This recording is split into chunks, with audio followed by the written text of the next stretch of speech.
프리미어 리그 마지막 경기인 38라운드 경기에 손흥민이 부상으로 나오지 않자 많은 축구 팬들은 손흥민의 대기록이 무산되는 것을 아쉬워하면서 유로파에서 우승한 여세를 몰아 마지막 경기에서 승리를 하며 유종의 미를 거두어 주길 바랬습니다. 하지만 토트넘은 손흥민이 나오지 않자 딱 한 경기 만에 예전에 그 토트넘으로 돌아가 버려. 이 장면을 본 현장의 6만 5천여 토트넘 홈팬들은 어이가 없어 할 말을 잃어버릴 정도였는데요. 손흥민이 나오지 않자 단 한 경기 만에 변해버린 토트넘의 실체. 스포츠 이슈 자세히 알아보겠습니다.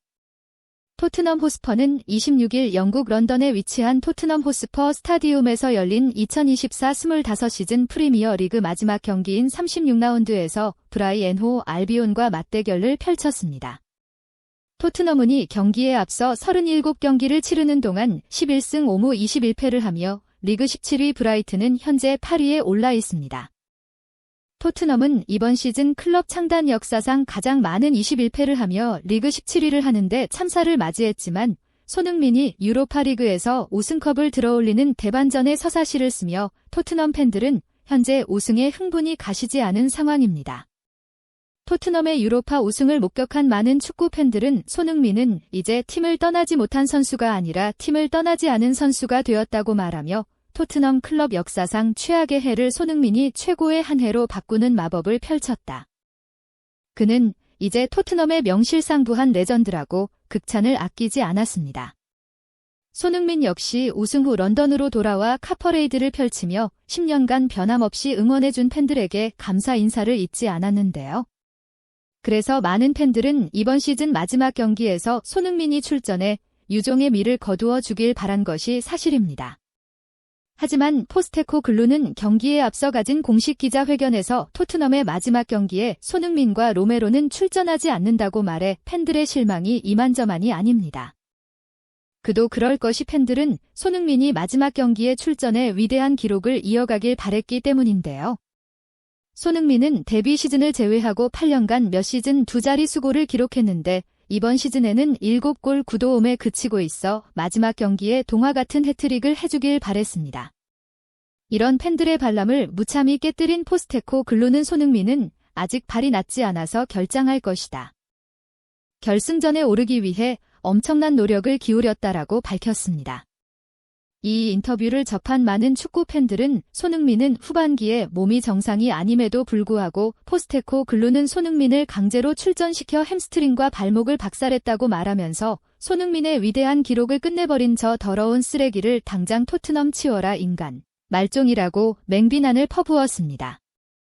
이날 경기에서 손흥민 대신 좌측 윙어로 출전한 것은 마티스텔이며 우측에는 존슨.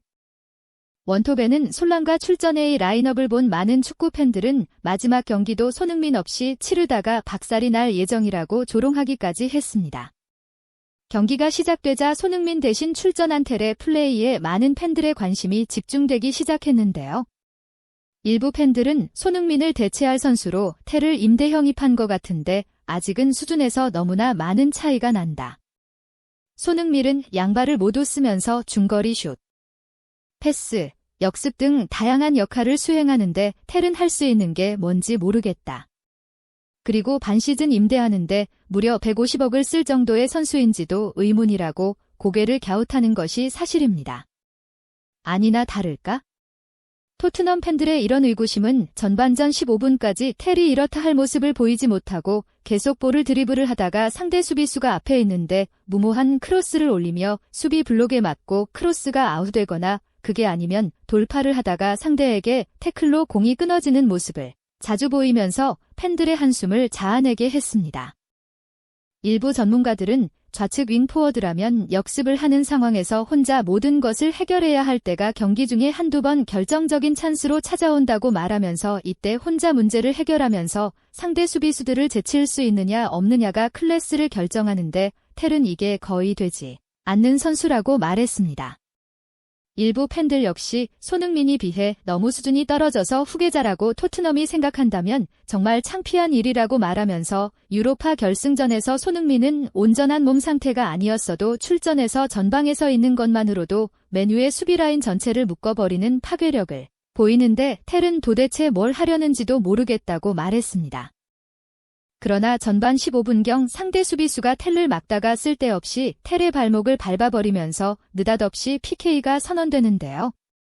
이것을 솔랑케가 PK를 도맡아 성공을 시키면서 토트넘이 1대0으로 앞서 나가게 됩니다. 하지만 그 이후 텔의 활약은 처참하기 그지 없었는데요. 전반 35분경 역습 상황에서 토트넘 동료들이 완벽한 노마크 찬스를 만들어주는 데이 슈팅을 상대 골키퍼가 선방하면서 2대0으로 앞서 나갈 기회를 공중에 날립니다. 이 장면을 본 일부 팬들은 아무도 없는 노마크 찬스인데 저걸 놓친다면 어떤 찬스에서 골을 넣겠다는 거냐며 어이없어 하면서 골 결정력이 저렇게 형편없는데 150억을 주고 임대를 하다니 레비는 정말 멍청하기 그지 없다라고 일침을 가했습니다. 몇몇 전문가들은 페트로 포로가 공을 절묘하게 패스해 완벽한 찬스를 만들어줄 때 텔레 첫 터치가 좋지가 않다고 말하면서 터치 후에 바로 슈팅을 해야 하는데 터치가 길어서 두세 발을 앞으로 전진하기 때문에 슈팅각이 다 닿여버린 상황이다. 이 자그마한 디테일에서 차이가 굉장히 많이 나기 때문에 텔이 월드 클래스로 성장할 가능성이 없다고 말하는 것이다. 첫 터치가 좋고 잘 찼는데 상대가 잘 막았다면 어쩔 수 없지만 기본기가 안 되어 있어 저런 슈팅이 나오기 때문에 발전 가능성이 없다고 하는 것이라고 말했습니다. 전반전을 1대0으로 앞서가던 토트넘은 후반전 시작하자마자 중앙에 있는 수비형 미드필더인 사르를 빼고 각자가 왼쪽 윙포워드인 오도베르를 넣은 후 테르 솔랑케와 함께 투톱을 세우는 굉장히 이상한 교체를 단행하는데요. 이것을 본 일부 전문가들은 이기고 있는데 수비형 미드필더를 빼고 왼쪽 윙포워드를 그것도 후반전 시작과 더불어 투입하는 이유가 뭔지 모르겠다고 말하면서 저렇게 되면 중앙에 있는 미드필더가 벤탄쿠르하고 경험이 부족한 아치 그레이가 봐야 한다는 건데 이건 중앙에서 볼 경합을 브라이주고 시작하겠다는 이야기다. 도무지 이해가 안 가는 교체라고 말했습니다. 아니나 다를까? 이 교체 후 브라이트는 2골을 연속으로 집어넣고 순식간에 1대2로 경기를 뒤집어 버리는데요. 일부 팬들은 손흥민이 없으니 그라운드에서 선수들을 다 잡을 사람도 없으니 선수들이 또 수비를 안 하고 게으른 플레이를 한다. 또 다시 바보 토트넘이 되었다고 어이없어 했습니다. 그뿐이 아닙니다.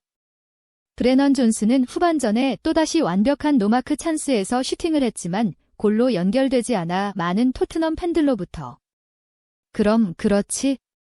예전의 존슨으로 다시 돌아왔다고 조롱을 받았는데요. 현장 중계 카메라는 아치 그레이의 아쉬운 얼굴 표정을 클로즈업하며 존슨이 이날 경기의 결정적 찬스를 이기적인 플레이로 날려먹은 것을 간접적으로 보여주었습니다.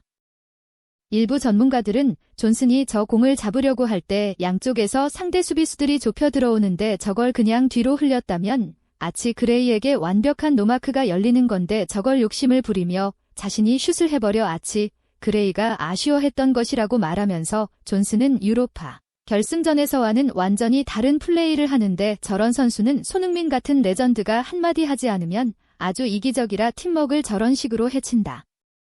되게 무익한 선수라고 일침을 가했습니다. 하지만 이것으로 끝난 게 아니었는데요.